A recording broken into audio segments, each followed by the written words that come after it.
രാജ്യത്ത് അൻവർ പിണങ്ങും എന്നുള്ളത് അറിയാമായിരുന്നു. പക്ഷേ അൻവറിന്റെ പിണക്കത്തിന്റെ വ്യാപ്തി എത്രമാത്രമുണ്ട്, അത് UDF-നെയും കോൺഗ്രസിനെയും വലിയ സമ്മർദ്ദത്തിലാക്കുന്ന തരത്തിലേക്ക് എത്തിയിട്ടുണ്ടോ? അതോ പാലക്കാടും ആലത്തൂരും ഒക്കെ കണ്ടതുപോലെ ഈ ചായക്കോപ്പയിലെ കൊടുങ്കാറ്റ് എന്ന് വിശേഷിപ്പിക്കാവുന്ന തരത്തിലേ ഉള്ളോ? എന്താണ് അൻവറിന്റെ ഏറ്റവും ഒടുവിലത്തെ പ്രതികരണം വന്നിരിക്കുന്നത്?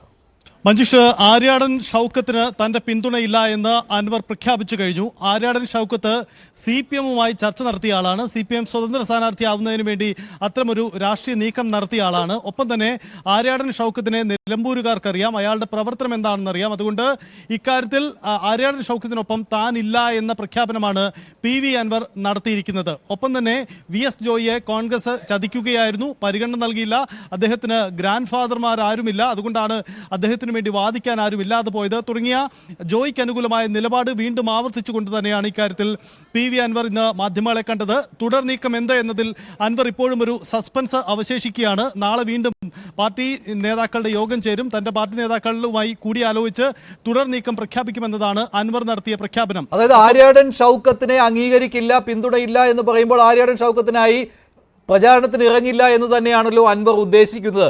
അതും സജിത്ത് അൻവറിന്റെ ഈ തുടക്കത്തിലുള്ള ഈ സമ്മർദ്ദം മാത്രമായിട്ട് തന്നെ കണക്കാക്കേണ്ടി വരില്ലേ? അതല്ലാതെ അൻവർ മത്സരിച്ചാൽ അവിടെ അൻവറിന്റെ പ്രതികരണം കേൾക്കാം. അൻവറിന്റെ പ്രതികരണത്തിലേക്ക്. UDF അത് കൺസിഡർ ചെയ്യും എന്ന് തന്നെയായിരുന്നു ഞാൻ കണക്കാക്കിയിരുന്നത്. അത് കൺസിഡർ ചെയ്യപ്പെട്ടിട്ടില്ല. ഒന്നാമത് VS ജോയിയെ സംബന്ധിച്ച് നമുക്കെല്ലാവർക്കും അറിയാം, അദ്ദേഹത്തിന് ഇന്ന് കോൺഗ്രസിൽ ഒരു ഗോഡ് ഫാദർ ഇല്ല. അദ്ദേഹത്തെ ആ ഒരു പൊസിഷനിൽ എത്തിച്ചത് ഞാനൊക്കെ മനസ്സിലാക്കുന്ന രാഷ്ട്രീയത്തിൽ നിന്ന് ബഹുമാനപ്പെട്ട ഉമ്മൻചാണ്ടി സാറിന്റെ ആശീർവാദവും സഹായവും ഈ പറയുന്ന ജോയിയുടെ വ്യക്തിപരമായ കഴിവുമാണ് അദ്ദേഹത്തെ ആ പൊസിഷനിൽ എത്തിച്ചിട്ടുള്ളത്. പക്ഷേ ഈ ഒരു ഘട്ടത്തിൽ ഇന്ന് ഉമ്മൻചാണ്ടി സാറില്ല. അദ്ദേഹത്തെ ലിഫ്റ്റ് ചെയ്യാൻ ഉത്തരവാദിത്തപ്പെട്ട ആളുകൾ ഇഗ്നോർ ചെയ്തു പോവുകയാണ്. ജോയിയെ സംബന്ധിച്ച് ജോയിയെ സപ്പോർട്ട് ചെയ്യാൻ എന്താ പറയുക, തക്ക രീതിയിലുള്ള ഒരു നേതൃത്വവും ജോയിക്ക് വേണ്ടി സംസാരിച്ചിട്ടില്ല. അപ്പം സ്വാഭാവികമായിട്ടും കോൺഗ്രസിൽ നമുക്കറിയാം, ഗോഡ് ഫാദർ ഇല്ലാത്തവർ ഓരോ കാലഘട്ടത്തിലും സൈഡ് ലൈൻ ചെയ്ത് പോയിക്കൊണ്ടിരിക്കുകയാണ്. ആ സൈഡ് ലൈൻ ചെയ്യപ്പെട്ട കൂട്ടത്തിൽ ജോയും സൈഡ് ലൈൻ ചെയ്യപ്പെട്ടു. പക്ഷെ ജോയ് സൈഡ് ലൈൻ ചെയ്യപ്പെടുമ്പോൾ ജോയ് മാത്രമല്ല സൈഡ് ലൈൻ ചെയ്യപ്പെടുന്നത്, ഈ മലയോര കർഷകർ കൂടിയാണ്, ആ കമ്മ്യൂണിറ്റിയാണ്, അവിടുത്തെ സമൂഹമാണ്. കേരളത്തിൽ ഇന്ന് ഏറ്റവും വലിയ പ്രയാസം അനുഭവിക്കുന്ന ഒരു മലയോര മേഖലയിൽ ജീവിക്കുന്ന മനുഷ്യരാണ്. കേരളത്തിലെ 489 പഞ്ചായത്ത് ഫോറസ്റ്റിന്റെ അതിർത്തികൾ പങ്കിടുകയും ഫോറസ്റ്റിന്റെ അകത്തുള്ളതുമായിട്ടുള്ള പഞ്ചായത്തുകളാണ്. അതിസങ്കീർണമായ പ്രശ്നമാണ്. പിണറായി ഗവൺമെന്റ് കഴിഞ്ഞ 9 വർഷമായിട്ട് തിരിഞ്ഞു നോക്കാത്ത മേഖലയാണ് ഈ മലയോര കർഷകരുടെ മേഖല. കാർഷിക പ്രശ്നങ്ങൾ, വൃത്തികൾ കംപ്ലീറ്റ് നശിച്ചുപോയി. 10 സെന്റുള്ള ഒരു സാധാരണക്കാരന് അവന് റേഷൻ ഷാപ്പിൽ നിന്ന് കിട്ടുന്ന അരിയിലേക്ക് ഒരു കറി വെക്കാൻ ഒരു കപ്പയോ ഒരു കാവുത്തോ നാട്ടിൽ കുഴിച്ചിടാൻ സാധ്യമല്ലാത്ത അവസ്ഥയിലേക്ക് പോയി. എല്ലാ മേഖലകളും അടഞ്ഞു. ആകെ ബാക്കി നിൽക്കുന്ന റബ്ബറാണ്. അതിനുള്ള അവർ പിടിച്ചു നിൽക്കുന്നത്.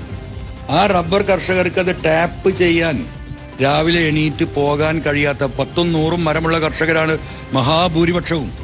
അവർ തന്നെ പാല് ടാപ്പ് ചെയ്തുകൊണ്ട് ജീവിക്കുന്ന കർഷകരാണ്. അവർക്ക് ആ മേഖലയിലേക്ക് കടന്നു പോകാൻ കഴിയുന്നില്ല. അവരെ പുലി പിടിക്കുന്നു, ആന പിടിക്കുന്നു. എത്രയോ ആളുകൾ മരണപ്പെട്ടു. പിണറായി തിരിഞ്ഞു നോക്കാത്ത മേഖലയാണ്. അതുകൊണ്ട് തന്നെ ഒരു കർഷകൻ ജോയിയെ സംബന്ധിച്ച് ഈ പറയുന്ന പോത്തുകൽ പഞ്ചായത്തിലെ ഈ കുഗ്രാമത്തില് ഈ വനമേഖലക്കുള്ളിലാണ് ജോയ് ജീവിക്കുന്നത്. അദ്ദേഹത്തിന്റെ വീടിന് ചുറ്റും ഈ പറയുന്ന വന്യമൃഗങ്ങളുടെ സ്ഥിരം ശല്യമുള്ളതാണ്. ജനങ്ങളുടെ വികാരം അറിയുന്ന എന്താ പറയുക ഒരു കുടിയേറ്റ കർഷകനാണ്. ആ നിലയ്ക്ക് ഇത് കൺസിഡർ ചെയ്യണം എന്ന് ഞാൻ പറഞ്ഞിരുന്നു. അതുണ്ടായിട്ടില്ല. അപ്പം ജോയ് പൂർണ്ണമായിട്ടും ഒരു ഗോഡ് ഫാദർ ഇല്ലാത്തതിന്റെ പേരിൽ അവിടെ സൈഡ് ലൈൻ ചെയ്യപ്പെട്ടു. ശേഷിയുള്ളവരാണ് ഈ കോൺഗ്രസിൽ സ്ഥാനാർത്ഥിയാവാറുള്ളത്. നമുക്ക് CPM-ന്റെ സ്വതന്ത്ര സ്ഥാനാർത്ഥിയാവാനുള്ളൊരു ശ്രമം കഴിഞ്ഞ 2 മാസം മുമ്പ് നടന്നതാണ്. കോൺഗ്രസ്സുകാർക്കൊക്കെ അറിയുന്ന കാര്യമാണ്. CPM അത് കൺസിഡർ ചെയ്യുകയും പാർട്ടിയിൽ ചർച്ച നടത്തുകയും ചെയ്തപ്പോൾ ഒരു കാരണവശാലും CPM-ന് സ്വതന്ത്ര സ്ഥാനാർത്ഥിയായിട്ട് അംഗീകരിക്കാൻ കഴിയില്ല എന്ന നിലപാട് നിലമ്പൂരിലെ മുഴുവൻ LC-യും AC-യും എടുത്തതിന്റെ ഫലമായിട്ടാണ് അദ്ദേഹം പിന്നീട് അതിന് പിൻവാങ്ങുന്നത്.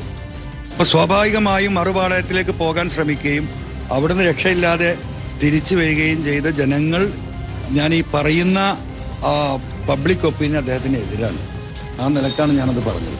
ഇപ്പോ ഞാൻ ഇനി എന്ത് ചെയ്യുന്നു എന്നാണ് ചോദ്യം. 2 ദിവസം ആര്യാടൻ ഷൗക്കത്തിനെതിരെ കടുത്ത പരാമർശമാണ് ഇപ്പോൾ പി വി അൻവർ നടത്തിയിരിക്കുന്നത്.